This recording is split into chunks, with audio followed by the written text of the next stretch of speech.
দেশে কোনো চরমপন্থা বা মৌলবাদের অভয়ারণ্য যেন কোনোদিন পরিণত হতে না পারে। যারা বলে মৌলবাদীদের উত্থান ঠেকাতে হবে তাদেরকে বলতে চাই, নমরুদ চেয়েছিল আমাদের জাতির পিতা ইব্রাহিমকে আগুনে ফালাইলে তিনি মরে যাবে, আগুনে পুড়ে যাবে, কিন্তু তিনি ফালাইতে পারছে কিন্তু জ্বালাইতে পারে না। কি বলেন ঠিক কিনা?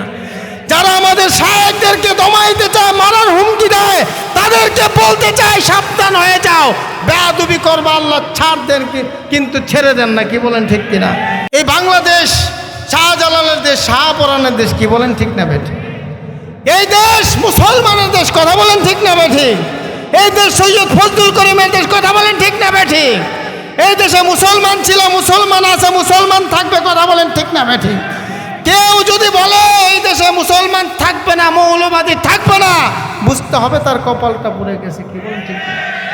কারণ এই দেশের ফজরের আজানে সূর্য ওঠে, মাগরিবের আজানে সূর্য ডুবে। কথা বলেন ঠিক না বেঠিক? জন্মের পরে কানে আজান কি দেয়নি, তুমি মৌলবাদী ছাড়া হওনি। ঠিক না? যারা বলে মৌলবাদীদের দরকার নাই, মৌলবাদীরা এই দেশে থাকতে পারবে না, তাদেরকে বলতে চাই মৌলবাদী ছাড়া তোমার জন্ম হয়। জন্মের পরে কানে আজান কি দেয়নি, তুমি মৌলবাদী ছাড়া হওনি। ঠিক না? আমার মরণের পরে জানাজা পড়াবে, মরণের পরে জানাজা পড়াবে, তখন কোথায় পালিয়ে যাবি? বিপ্লবী বিদ্রোহী মৌলবাদী কেন জঙ্গিবাদী? বিপ্লবী বিদ্রোহী মৌলবাদী কেন জঙ্গিবাদী? সত্যের পক্ষে গান গাই বলে আমি বিদ্রোহী, কোরআনের পক্ষে কথা বলি তাই বলে আমাকে মৌলবাদী, জিহাদের কথা বলি তাই বলে আমাকে জঙ্গিবাদী।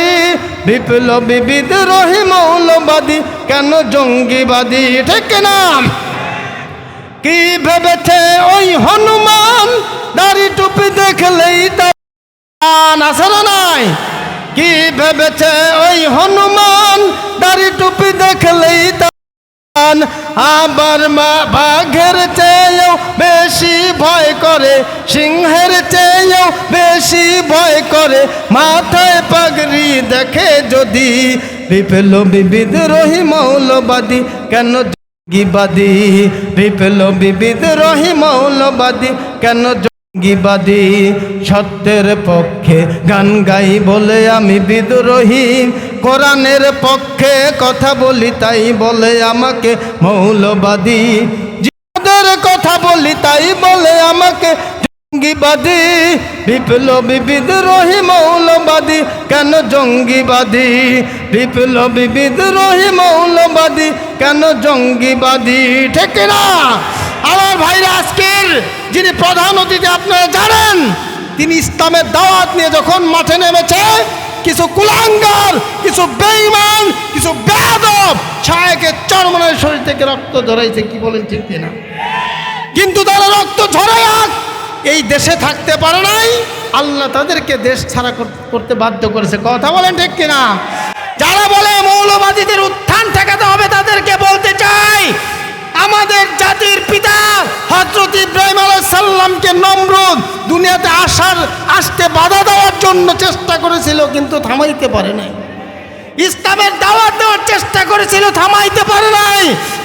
নমরুদ চেয়েছিল আমাদের জাতির পিতা ইব্রাহিমকে আগুনে ফালাইলে তিনি মরে যাবে, আগুনে পুড়ে যাবে, কিন্তু তিনি ফালাইতে পারছে কিন্তু জ্বালাইতে পারে নাই। কি বলেন ঠিক কিনা? যারা আমাদের শায়েখদেরকে দমাইতে চায়, মারার হুমকি দেয়, তাদেরকে বলতে চাই সাবধান হয়ে যাও, বেয়াদবি করবে আল্লাহ ছাড় দেন কিন্তু ছেড়ে দেন না। কি বলেন ঠিক কিনা? ইনশাআল্লাহ আগামীতে শায়েখের চরমনায় মেয়র হইতে চাইছিল, যারা দাওড়ায় আল্লাহ পাক চায় তো তিনি এই দেশের একজন মন্ত্রী হিসেবে, আল্লাহ চাইলে কবুল হবে। কি বলেন ঠিক কিনা? আল্লাহ তাআলা আমাদের সবাইকে ইসলামের পক্ষে জান মাল কুরবানি করার তৌফিক দান করুন। আমিন।